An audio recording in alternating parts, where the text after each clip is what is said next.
Sonja van Hamel is a multidisciplinary artist who is based in The Hague, Netherlands.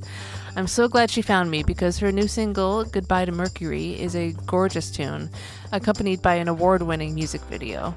The story behind her latest work is super interesting, and I was really glad to talk to her over Zoom. You don't know what to do, and you don't know what to say. Forget all that. Start anyway. Spark that fire and build it high and watch it burn. Then let it die. Hi, Sonja. Thank you so much for joining me. Thank you for having me on your show on the other side of the world. Yeah, it's so cool. I love it. This has happened a couple of times, and I love it when people find me from far away, and I get to make some new friends and talk about art and stuff.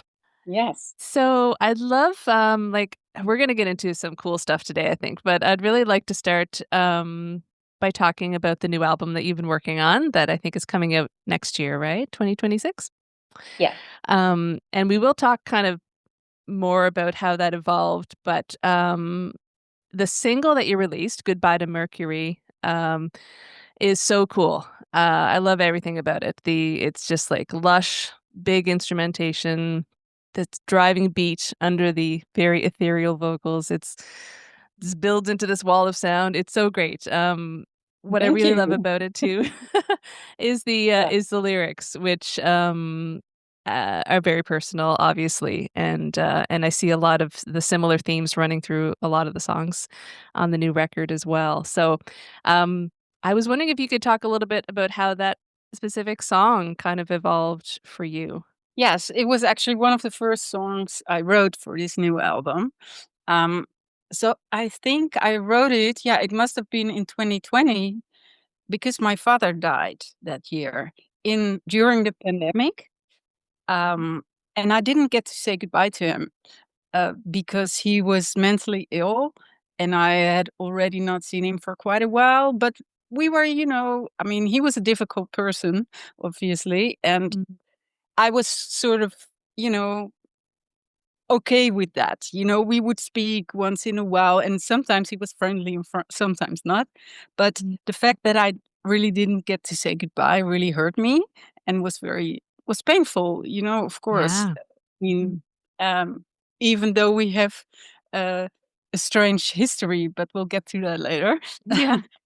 So that was the starting point. So I wrote this song. I remember it on the just on the piano, the tong tong, the sort of the drama, because I felt like Mhm. it was the only thing I could do at that moment. Which you do when you write songs that are very personal. So and then I think about 2 years later, so it was on the shelf for a while, and I started writing more songs, and then we recorded it, the whole album. That was already in 23, I think. Mm. 2023. So, yeah, you asked specifically about the lyrics, right? Because Yeah. yeah, the song is about my father. So I didn't meet my father until I was 28.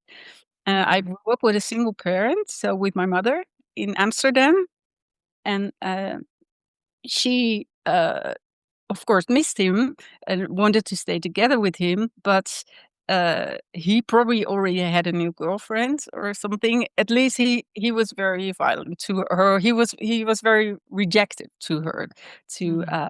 being together. She didn't even have a photo of him to show to me. She told me about him in a very nice way, actually. Not she wasn't mad at him or anything, but she wanted to show me something. So she cut out a little clipping from a magazine that looked like him. Wow. It's so cute in a way, she Yeah. really wanted to show me something. And she said, "This is probably your father, but it might not be, but he looks Right. like this, a tall Right. man with a mustache." Yeah. Uh, so that's always been like a surreal thing for me. Like this person with a mustache that was supposed to be my father. And later in life, when I met him, I realized that I had always been looking at men with mustache who could have Yeah. been my father. And I took that concept already in art school. I already made some things with it. I put it in family albums, in pictures of family albums, because it was the beginning of Photoshop in Right. 1999, and I sort of photoshopped him in there, which was shocking at the time. Like, how is that possible? You know, my family was like, uh, but if for me, it was, you know, a way to show like he was there for me, you know, only he wasn't. And this picture is the only thing I have. And then it's strange that 25 years later, uh, he passes, and I write this song, and then suddenly AI starts, you know, and I got curious. So me and my friend Sultan, who unfortunately also passed away last year, he was a very good friend of mine, and he had the same sort of curiosity towards AI, like, wow, maybe we can use it for stuff. Let's see Yeah. what you can do. A lot of people are afraid of it, but we were both like, yeah, let's see what we can do. And he came up with this Zoom idea, you know, he just putting images behind each other and actually creating a sort of camera movement in which he zoomed.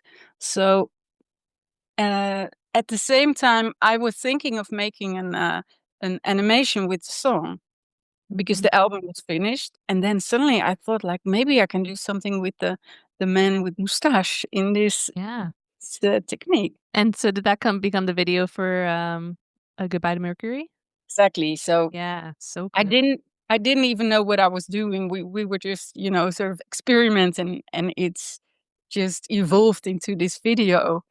Mm. Which was actually sort of uh, a lot of mistakes piling up, and then another man with mustache, and you know they started popping up all the time, and then I realized that's exactly how I saw the world. They were everywhere, Mm. you know, these men with mustache. So Yeah.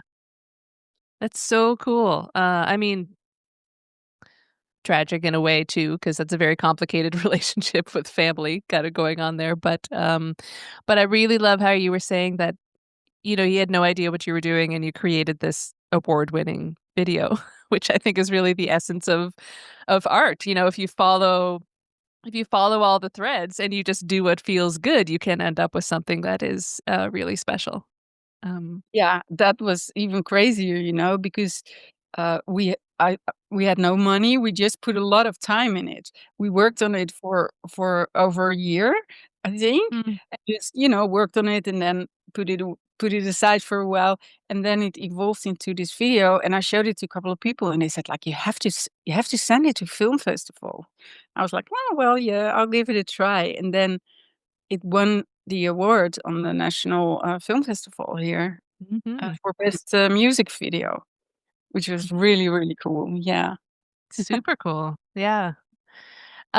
You had mentioned in an email that you listened to some of my guests from season 1 and you were talking a little bit about how, well, some of them were talking, and I also feel the same way. I grew up in a very Catholic family, and at a certain point, I realized that that wasn't really working for me, and for a long time, I've been trying to figure out what does God mean for me, or what does spirituality mean for me, and coming up with different ideas, you know, for connecting to it. So, and you had mentioned that you had kind of gone through a similar process, and that really started it was the nugget, the kernel of what became this record too.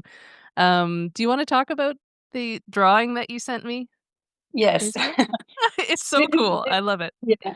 Yeah, so this is also something that started, I think, in 2019. Uh, I made this drawing about what I called the inner solar system. So the inner solar system is something real. I mean, it's like the two inner planets, but I meant it in a more like inner way. You know, like the human body compared to all the planets that align in our solar system. Um, and it was actually because I had this assignment because I had to connect 8 movies together, Uh-huh.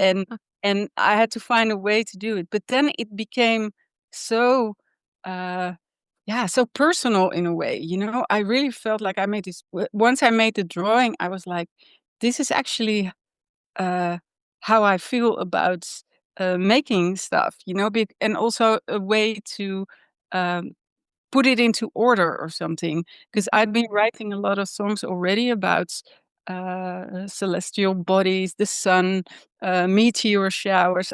I had this fascination for like the universe. I mean, of course, a lot of people have that, but I'd actually been writing about songs about it, and you know, connecting it to personal stories.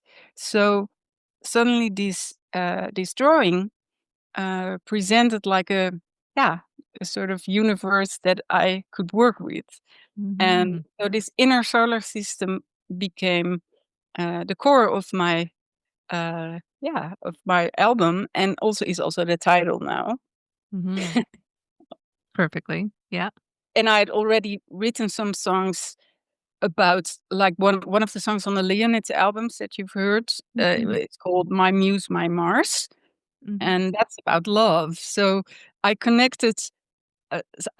In this drawing, I connected like feelings and experiences to the planets, and so it starts at your feet. Do you want me to explain it a little, like Yeah, why don't you? a Because little I bit? think it's really cool, and I think when people listen to your music, they can see those threads through the songs too.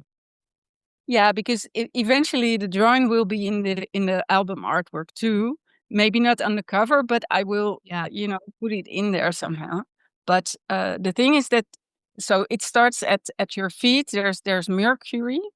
And then you go up to the genitals, and there's Venus.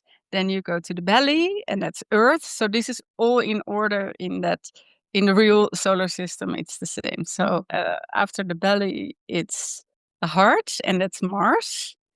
And then you get to your head. Then it's Jupiter, the biggest planet, which has all the thoughts and stuff. And then uh, just above that, there's Saturn, which has the oral, or Mhm. how do The you call that? rings. The rings, of course. So that is like the spiritual uh, world in a way. Mhm. Mhm. And then you see this figure reaching up. So you have these hands. This there, and that one is touching Neptune. So, and then the last one is connected to the eye. So that's like seeing. So Mhm. it's a little hard to explain it in words. It's much easier to see it when you see the drawing, don't you think? Yeah, it does. It's easier to get in the drawing. I mean, I'm getting it because I've seen the drawing, but Yeah. people will Yeah, just so have to buy your that is, record to see it. yeah. Um, yeah. So it also looks like it's torn out of an old book. So it also felt like something that could already exist. And Yeah. I kind of Yeah. like that because it felt really sort of natural to me. This It system, did which, yeah, the drawing reminded me of something from Da Vinci. yeah, exactly. Yeah. Yeah. Yeah. Very cool. It seems to be a connection to lots of different things. Can you talk a little bit more about that? Yes, of course. Um, yeah, so this is something that I came up with a couple of years ago, um, when I was going through a lot of personal stuff, like my mother getting dementia and my father passed away. So I found myself writing, you know, a lot of personal songs suddenly, much Mhm. more Yeah. than before and much more explicit in a way. And in that same period, I made this drawing. So it's, in fact, it's a kind of imaginary projection of the Mhm. planetary. So it's not literally, uh, it's not meant literally, but it's meant as a way to order your experiences or to order your feelings. Mhm. And so I connected my father to Mercury, also because he had a very mercurial nature, Mhm. so Mhm. unpredictable. And um, so this song, "Goodbye to Mercury," was actually the first song of the inner solar system. And then I sort of it felt for me, it felt as a way to yeah, to connect more songs to this planetary that I invented. Um, Yeah. and also not just on a literal way, but also a kind of personal relationship with the solar system in a way. You know, Mhm. I've always felt very drawn towards you know, planets and the universe and stars. So I was always reading about it, and I already wrote a lot of songs about it on the first Leonid's album. So it kind of clicked with me. Yeah, Yeah, and it seems like a way to make sense of things, like to put things in an ordered way. Like there's so much mystery around life and exactly. spirituality, and there's so many things that we don't know that I think everybody's looking for a way to kind of put things in order or understand what they're going through. And I think that's a really interesting and unique way that you've managed to try and do that for yourself. Thank you, but it's exactly what you're saying. Like Um, it's also a way to sort of understand the things we don't understand, you know, and by making it a sort of reflection, a personal reflection. So if the universe also lives within us, then we're part of that, you know. So it's in a Mm. way, it's a kind of a religion, you know. It's not a religion, but it's like a philosophy that, for me, feels very. Uh, yeah, very natural or very in line with the way that I think the world is, you know, like it's Mhm. not just about that we are part of nature. Uh, it's not limited to this earth, you know. I feel like Yeah. We're made of it's stars. exactly, you know, Yeah. we're made of stardust. And so I think that's a beautiful way to it feels very comforting in a way. Yeah. Yeah. For years and years, you know, I can just keep adding songs to all these planets with all these stories. And oh, maybe this story is part of Saturn or this story is part of Jupiter, you know? So, uh, Mhm. because it's about thoughts, and this song is about uh, love, and then it's part of Mars, which is the heart planet, you know? So, Yeah. I was very happy with coming up with this, and I hope that other people, of course, also will add their stories to these planets in a way, you know? Mhm. Yeah. Yeah. How cool would that be if other people started, wrote a few songs in the same vein and shared them with you and Exactly. So I've yeah. been thinking making some kind of online websites. So maybe that's the next step after I've released the album. I'm thinking about that. You know, maybe it would be very nice to make it a really like a sort of an art project that lives online that can grow or Mhm. something. I I love don't know. it. Yeah. Yeah, I think it's really cool because it could be like because every artist or every songwriter that I know loves to have a prompt, or a challenge or something different to focus on to expand their tool set, and something like that would be good in that way, but also so good in just building a worldwide community of people who think that space is cool. Exactly. Yeah. Uh, I get that songwriting and music, for you, like it is for me, is a way of like discovering who you are and Mhm. what your place in the world is, and your connections to different things. Am I Yes. right about that? Would you say that's Yeah, clear? I've been writing music since I was a child. So uh, I think it's something that is just part of who I am, uh, and drawing too. I mean, my mother was a Mhm. painter, and she did pottery too. So I really grew up with that, surrounded by all these things, and so it comes very natural to me. Yeah, I was wondering if you had grown up around art, so Yes, it and then makes sense also I thinking of that. went to what you would call that a Waldorf school. I don't know if you know what that Mhm. means. So it's Is it like an art school? no, it's Like, based on a philosophy called anthroposophy. In Europe, we have a lot of schools like that that are based on that same anthroposophy, and it's a bit of a combination between a philosophy and a spiritual sort of wisdom. You can look it up later. And my mother Huh. was very intrigued with that whole philosophy and the way they used it also for art, but also as a lifestyle. So she discovered this movement in Paris in the 60s, and she was very taken by that. And when she got me, she started working at one of the Waldorf schools in Amsterdam, and so obviously she put me in that same Right. school, and it was a school that was not a regular school, you know. I mean, you got all the math and languages and stuff, but you got a lot of arts and poetry and theater, and so for me that was perfect because I loved all those things, and I would also because my Mhm. family is actually pretty intellectual, so it my mother was a bit of a enfant terrible, as she would call it, you know? Yeah.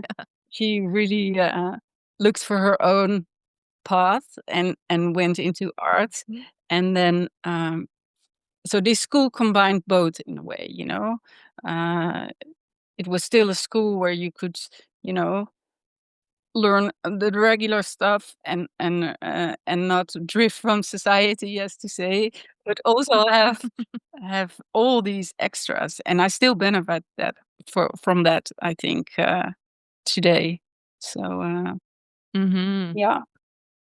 Yeah, it sounds great. I think there's a lot of schools that in my elementary school, it was very small, and we did actually have quite a bit of art going on for the size of the school, which was wonderful. But I think there's a lot of schools in Canada that don't have the funding for art and music programs, and it really, it makes it a lot harder for people who do feel that drive at a young age and don't have the outlet for it or don't have a little bit of instruction, um, or just don't realize that that's something that they can do in their lives, regularly as a practice. And so, yeah, it sounds awesome. Yeah. Well, I think that's the same everywhere. I mean, I know a lot of people, even people who were in art school with me, who came from families that had no art background at all, you know? It just depends on where you grow up. If you grow up in a little village in Holland, there's no one there who to show you, and you have to discover it all for yourself. So I was lucky, I guess, because I had a mother who, yeah, showed me uh, all these extras in life, and Mhm. was very yeah, encouraging for me to go that direction. So And you did seem to go heavily in that direction. You seem to do a bit of everything: photography, graphic design, film, animation, songwriting, singing, musician. I'm really wondering if there's one, like, is there one of these things on this list that you really feel is a true kind of conduit for your art, or like over the others? Or is it, do you feel like it's kind of spread out that you just use whatever tool is needed to do what you need to do? well, I think music is the core, or is like the starting point for me, because Mm, it's been with me for so long, and um I mean, I was into pop music, especially already when I was like 9, 10 years old. I mean, I grew up in the early '80s listening to and watching the videos on MTV, and I loved it, you know. And I started playing in bands when I was about 16, 17. But um, I didn't go to like a conservatory, or I didn't want to practice music in a school, really. So art, mhm. like visual art, was always there. I've always been drawing too, and and that seemed more like a thing that I could also do for a living. And you know, Yeah. I've never really been interested in becoming a fine artist or something, or really like a painter. Uh, so I was really looking for an art school that also had something like illustration or something, so that I could do like assignments, and you know, in the end Mhm. illustration was a little bit limited, I thought.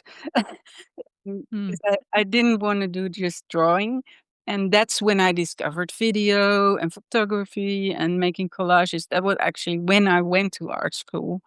I thought, "Well, I can do all these things, and I can also start combining it with music," you know? So I guess um, there it started to become,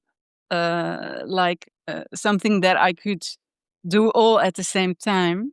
So per Mhm. I don't feel like I have to choose really because it's ju but it's true that there are periods in my life when I do less music even, and there are periods where I do, Yeah. uh, less animation or film. I mean, that has actually only been something that I've been doing for the past 10 years, really seriously, and really making my own films. So, it's still, like, developing and, it's just, my curiosity is always driving me to something new and see if I can add that to, you know, what I'm already doing. Yeah. Yeah, and it must be very fulfilling to not only write and produce an album, but also be able to create the cover art for it, create a music video for a song, et cetera, on it goes. As understanding that it's a lot of work, obviously. But I think I got a glimpse of that when I was starting out and I was making records, in my friend's attic, and then I was going home and I was, like, hand drawing silly things for the cover, and then putting them in the anyway, just doing everything yourself. Yeah, but isn't that the Felt greatest really thing, good. That's the most fun It thing in the is. world, you know? Uh Yeah. For me, when I write a song, it's obvious that I'm gonna make images to it too. It's one story, Yeah. so it's evolved into that. And, at the moment, I'm also teaching on a conservatory to, pop music students, and, I Mhm. teach them about making artwork for their own music. And that's exactly Cool. what I tell them, like, "Just do it. You just start drawing whatever, make photos, and don't think like, 'Oh, I'm not a visual artist.'" It doesn't matter, because even for musicians, it's good to translate, your music into at least something visual so you can, communicate about that to graphic designers or photographers. So at least you have ideas, and it can be Yeah. one thing because a lot of musicians don't think about that, and they ask other visual artists to make a video, and then you get like a beautiful video, but it doesn't suit the music at all. And I always find that Yeah. very, yeah, that's a shame. It doesn't mean that everybody has to become a video artist or whatever, but it's good to understand that language when you're a musician, or it's fun. Yeah. It's not like you have to, but that's I enjoy that very much. Yeah, me too, and I think a lot of people, yeah, maybe they'll write a song and they don't know how to explain what it's about or what their vision is for the whole story or that sort of thing, and, yeah, and creating some visual art can help with that. You had mentioned storytelling, and, I'm wondering, like, do you think that definitely I get the impression from your songs that you're telling stories, but, um, other songwriters don't have storytelling in their songs necessarily, but do you think that every song is a form of storytelling, whether it's an actual telling a story or not? Well, I never have a story in mind when I start writing a song. That's for Mhm. one. So, Yeah. um, somehow, once I'm writing a song, sometimes, even when after the song is ready, I suddenly think like, "Oh, now I know what this song is about," It's not something that I, think up and then I start writing. I know that some musicians do it that Mhm. way, but I can't, I I just start writing and then suddenly, yeah, this song evolves and, also the meaning of it. And I also know that when I was younger, I had no idea what my songs were about. And that is really with getting older, I started discovering the stories in my own songs. So Yeah. even in a retrospective way, I can look back now at or listen back to songs that I wrote 10, 15 years ago and think like, oh, now I know what they are about. And so if you ask me, do you see it as storytelling? That's only recently that I actually realized like I'm telling like little stories in these songs. So why not make like little movies out of them, because they're actually Yeah. Yeah. yeah. I've been noticing the same thing too. I've been listening to some of my older stuff from 20 or 25 years ago, and I can see who Yeah. why I was writing what I was writing because I remember where I was back then, and it's really interesting because they're little stories. They're little snippets of who we were at that time, which I think is cool. Yeah. So, it seems like you're very busy with a lot of different aspects of your art kinda career. How do you feel about artists also needing to be business people in, today's world? Does that come naturally to you? No, not really. That's not the part that I like most, obviously, but um it's part of it, so it has to be done. And I mean, I also kind of like that I'm independent. I've never worked for like a company or anything, and so I'm used to it. And I love that sort of the feeling that's, uh, yeah, the independent feeling. But so the work, I'll take the work that comes with that. Uh, Yeah. and but for example, I'm writing um, I have to write for funding right now and hate Yeah. it. I hate it so much, The worst. especially because I have to think up everything in advance, and that doesn't come naturally to me at all. Like for film, you have to write a scenario, you have to, make like a script, like a storyboard, and for me, it's much easier to just start, and just start shooting and then, do some editing and then think, oh, well, maybe we should try this. And then sort of, by trial and error, let the story evolve. A little bit the same as I do Yeah. with music.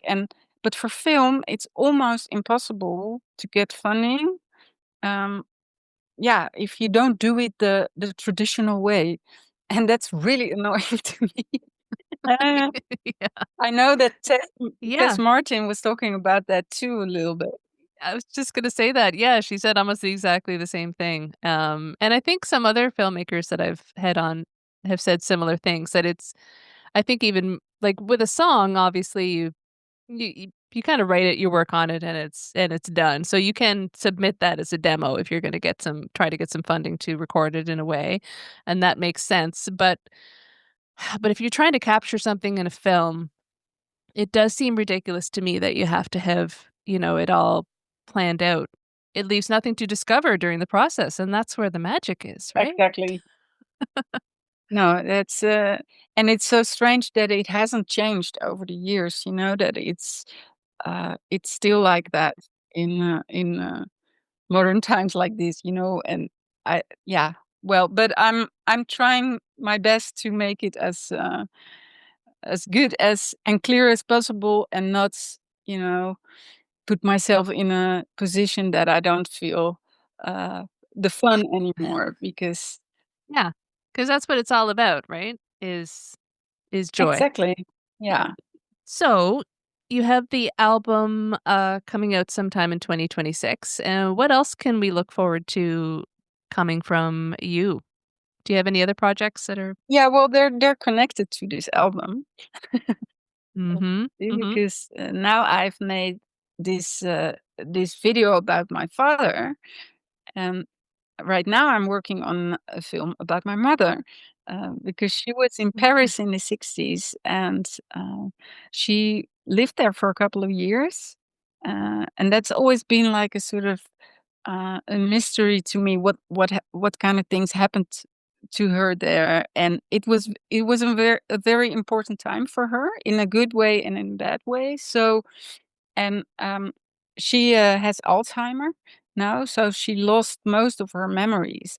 But I'm still very close to her, and she lives nearby here. I live in The Hague now since 10 years, and she Mhm. lives nearby in a home for people with dementia, and I still see her quite often. And so I started recording her voice and her piano playing, and started having her read from diaries and letters already a couple of years ago. So I've already been collecting a lot of things uh, about Mm. and around her. Um, and I'm at the point now that I wanna start making it into a movie. So I went to Paris a couple of times, and I shot on a Super 8, uh, a friend Cool. with a friend who one of my girlfriends who was dressed up in my mother's clothes from the '60s. So it was like a sort of a reconstruction of her walking around in the neighborhood where she used to live, and actually in front of the Cool. apartment where she lived. So that's the next thing that I'm gonna be working on, and I hopefully it will, the film will be ready when the album is released, 'cause that would be really wonderful. Because there are a lot of Mhm. songs on the album that are, about my mother too. So they're gonna be in Mhm. this movie. In a short movie, I should say. So this is not gonna be just a music video, I think, but it's gonna be more like a music film. So it's gonna be like Yeah. a film with soundscapes, and it will have, like, snippets of the songs in it, maybe one whole song or something. I don't know yet, that's I'm very curious to see what will happen when I start editing and, you know Yeah. What a great idea. I think that's so cool. And what a great legacy, to leave behind at the same time. Yes. Okay, well, let's leave it there. I'm so happy to meet you, and thank you so much for talking to me. And Well, thank you. let me know when you want to come visit PEI. Yes. I have an extra room. Well, thank you for having me on your show, and, good luck with everything. Thank you very much. Okay. Bye. Okay, bye. It's nothing and everything. It's a gentle sigh and a scream into the void. It can leave you.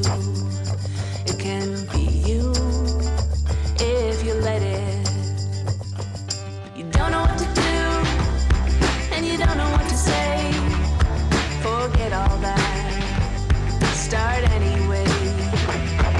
Spark that fire and build it high and watch it burn. Then let it die. It can make you cry. It can dry your eyes. It can be the one that keeps you warm inside, and it breaks your heart, then tells you where to start if you let it.